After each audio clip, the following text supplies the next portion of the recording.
Welcome to The Explainer. Today, we're diving into the absolute ultimate tool we have for separating objective truth from subjective experience.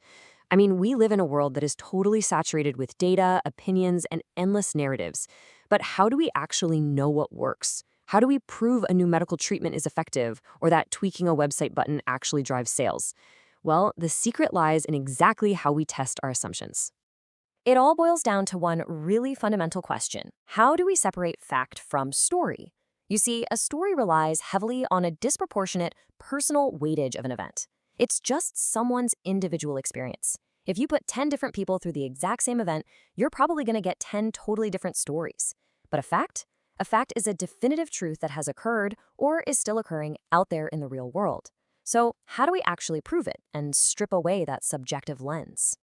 To make that leap from a highly subjective story to an objective fact, we absolutely need a structured mechanism to test our assumptions. We can't just look at a bunch of events and intuitively guess the outcome, right? Our biases are always going to get in the way.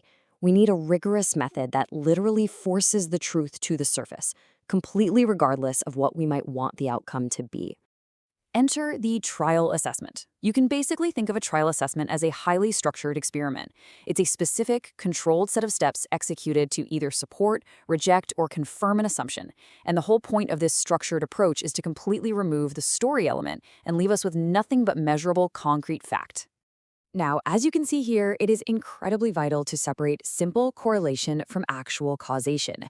In statistics, just because two things happen at the exact same time, like, say, a rise in human activities alongside climate change, doesn't automatically mean one caused the other. That's just correlation. A true trial assessment, though, aims to uncover causation. It's a supervised study designed specifically to nail down the actual cause and effect relationship, ensuring we aren't just getting tricked by a coincidental pattern. So every trial breaks down into two absolutely crucial parts: the treatment variable and the response variable. The treatment variable, which you'll often hear called the independent variable, is the procedure we manipulate. It's the thing we're actively tweaking or changing. The response variable is the dependent variable. That's the actual effect we observe and measure. If we change the treatment, how exactly does the response react? That dynamic is the heartbeat of any experiment. Let's move right into Section 1, Real-World Power, and look at some trial assessment examples. Theory is great and all, but seeing how these assessments play out in wildly different industries shows just how powerful they really are. Trials are literally everywhere. Take the tech world, for example. Google constantly runs A/B tests on dozens of different hyperlink colors. They manipulate the independent variable, the color, to measure the dependent variable, which hue gets the most clicks to optimize revenue. Or jump over to medical science. Imagine tracking 500 people on an organic diet to see the concrete, measurable effects on their overall health over time. Even in advanced data science, trials are totally foundational. Researchers use datasets, like the PIMA diabetes dataset, to run computational trials on machine learning models to see which algorithms actually predict diabetes outcomes the best.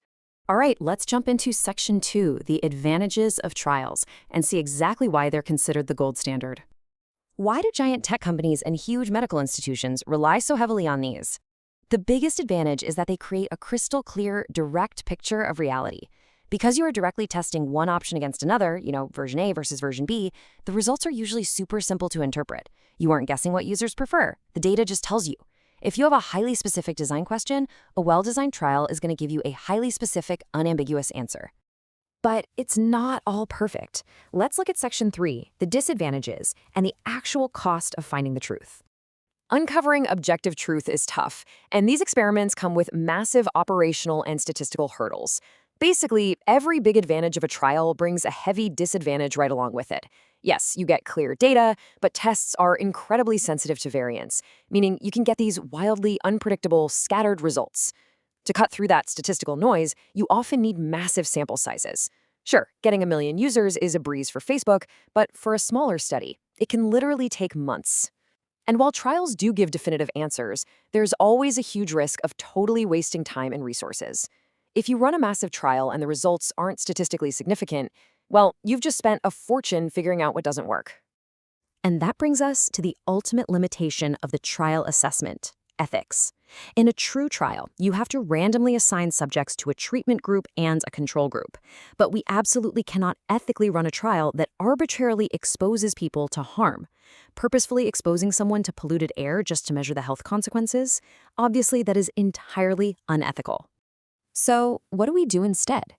Let's check out Section 4, the alternative, observational studies. When trial assessments cross those ethical boundaries, cost way too much, or when randomizing is just logically impossible, we have to pivot. We don't just give up on finding the truth, right? We use observational studies as our ultimate backup plan. This is where we step back from manipulating the treatment variable and we just watch and record. We lean on this in 3 main scenarios. First, like we just said, when arbitrary treatment is unethical. Second, when the budget just isn't there for a massive trial. And third, when it's literally unfeasible to randomly assign people to a control group. In those situations, observation becomes our absolute best tool. However, observation brings its own serious risks. When you aren't strictly controlling the environment, things get uncertain fast. The events you're looking for might not even happen while you're watching. Plus, human observers can really easily miss reporting critical details that a machine-run trial would catch in a heartbeat. But the most dangerous part? There is a massive chance of drawing unfair or biased conclusions. Without expert analysis, it is entirely too easy to fall right back into telling a story rather than reporting a fact. Which wraps up our explainer for today. But I want to leave you with this one final provocative thought. If we are forced to regularly rely on observation because rigorous trials are impossible, how much of our data is actually missing the full picture? How much of what we accept as objective, unshakable truth today is really, deep down, just a heavily biased story? Thanks for tuning in, and always keep questioning the data.